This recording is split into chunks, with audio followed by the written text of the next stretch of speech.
Thanks for joining us on the program. We continue our conversation today on the just concluded by-elections. The exercise may look small on the surface, but the ripple effects are often far-reaching. The past Saturday, the ballot boxes told stories of shifting loyalties, rising tensions, and what could be early warning signs ahead of the 2027 general elections. In Taraba, for instance, the APC broke through PDP's long-standing fortress.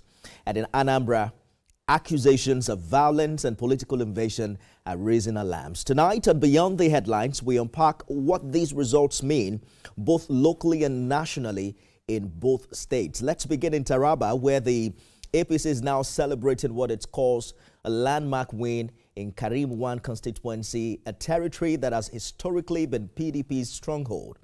But beyond the numbers, the verdict may be pointing to a deeper message for Governor Agbo Kefas and the PDP establishment in the state. Let's bring in journalist Oloye Ayodele Samuel for more on this development. Oloye, let's start with the big picture here.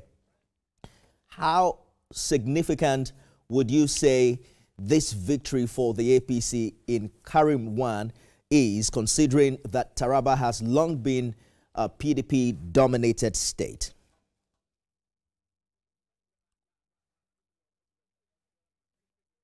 Historically, Karim 1 state constituency has been one of the PDP strongholds in Taraba state. It's on record that PDP has always maintained winning that constituency since 1999 until last Saturday during the by-election when the APC clinched the trophy at that constituency. It's interesting. It's a new day for the APC in Taraba state. They are basking in the folly of their victory, and the PDP, which is the ruling party in the state, have come out to reject the election. A lot of intricacies are involved in this particular election. And if for the first time, the APC or the opposition party in Taraba state were very united with proper coordination this time around. Unlike what it used to be before, we saw Senator Sani Abubakar Danladi, a former deputy governor, a former acting governor, a former senator, leading the opposition APC in that election. And it's a new signal that the APC, if they come strongly together, put their house in order, put their team together, they could make some difference going forward in future election in Taraba state. And for the state government and the PDP, the election is a pointer of what 2027 is going to look like. Although the winning margin between the two leading, the winner and the second runner-up is just about 407 votes. But beyond that, those 407 votes were intense local grassroots politics. And in various dynamics that make the election in Karim 1 very unique in what happened on Saturday. I hear you clearly. A former PDP chieftain in the state bluntly blamed the governor's poor performance and lack of direction in the party for Saturday's loss. Do you agree that this was less about APC's strength and more about PDP's failures and by extension that of the governor? Okay, I would disagree with Pastor Stephen Otenlo Natane. Interestingly, he was also he's now in the APC. I would not agree completely that the Saturday election is a testament on Governor Agbo Kefas' performance. Yes, there might be issue, but I can tell you that Karim 1 constituency is one of the major beneficiaries of this administration. Karim 1 state constituency has more than about 3 commissioners, has a lot of appointees in government, which should trickle down, bringing dividends of democracy back home to their people.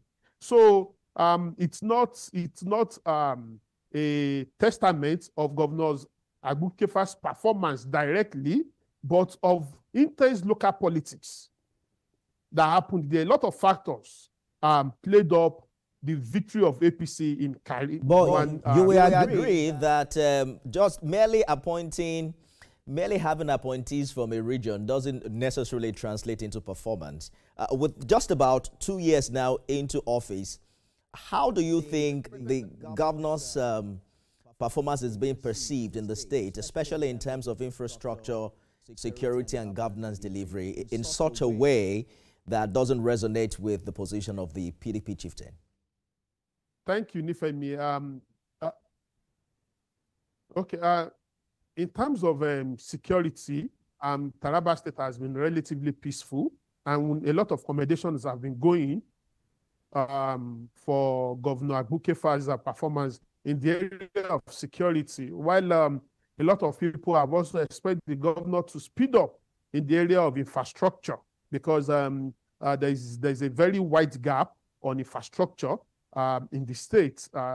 We could see bridge coming down in Taraba State, and there's a need for the government to actually put in more effort in infrastructure in rural communities. There's a need for the state government to look into that area going forward. Looking at what is coming out of Karim 1 constituency in the last election, there's a serious need for the PDP and the Taraba State governor to sit up in the coming days for the future election, particularly in delivering more dividends of democracy to the people. Analysts say that this result is a loud warning ahead of 2027. Do you think APC's breakthrough in Karim 1 is an isolated case, or does it reflect a statewide mood that could change the political map in Taraba by the next general elections? Okay, yes, it's a signal to the PDP. Of course, it's politics. And like I said, this is the first time the APC is coming united in an election. And Senator Sani Abubakar Danladi, Sani Contact as it's popularly called here, did his homework, by bringing all the stakeholders, irrespective of their differences. If this can translate to the states, to bringing all stakeholders of the party together in 2027, then the PDP should know that there's more reasons to sit up, because we've never had the opposition, the APC, coming strategically coordinated in an election like we saw on Saturday. And the PDP in the states also needs to double up, because with the signal from Karim 1, it shows that all is not well, and everybody should be able to see that handwriting on the wall. Good place to leave it. Ayodele Samuel is a journalist with Rock FM in Jalingo. Thank you so much for talking to us on the program this evening. Thank you so much, Nifemi, for having me. When we return, we'll turn our attention to Anambra State, where it's pretty much some form of confrontation as against the kind of celebration that the APC is having in Taraba. Stay with us, everyone.